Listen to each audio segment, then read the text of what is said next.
Naagnas na ng matagpuan sa Tayabas, Quezon ang mag-inang balikbayan galing Japan. Sumuko na ang isa sa mga person of interest sa krimen na kapatid mismo ng isa sa mga biktima.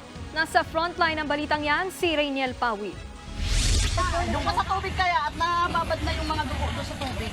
Pebrero 22 ng gabi nang ma-recover ng pulisya ang mga maletang ito sa ilalim ng tulay sa Tayabas, Quezon. Ang isa sa mga maleta may lamang mga unan at kumot na may bahid ng dugo. Ang mga maletang yan napag-alamang pagmamay-ari ng mag-inang natagpo ang patay sa isang subdivision sa Tayabas nitong Huwebes, March 14. Naagnas na ang mga bangkay nang makuha sa hukay na hanggang hita ang lalim. Kinilala ang mga biktimang sina Lori Litada, 54 years old, isang OFW, at anak niyang si Mai Motegi, 26 years old, isa ng Japanese national. February 21 pa huling nakita ang mag-ina na kararating lang ng Pilipinas mula sa Japan. Ayon sa mga pulis, person of interest sa krimen ang nakatatandang kapatid ni Lori na si Ligaya Olivia Pahulas at kanyang mister na si Charlie Pahulas. Sa bahay na mag-asawang Pahulas nakituloy ang mag-ina pagdating nila sa Pilipinas. Isa sa mga tinitingnang motibo ang alitan ng magkapatid na sina Lori at Ligaya tungkol sa pera. Lalo't na pag-alamang nawawala ang nasa 5 milyong pisong pera na dala ng mag-ina pag uwi nila mula sa Japan. Pambayad daw sana ang pera sa biniling house and lot ng mag-ina. Mukhang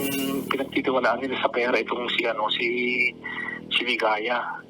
Pinagplanohan, alam na nila ng pera eh. Nawawala din si Charlie. Pwede natin maging person sa Pinterest.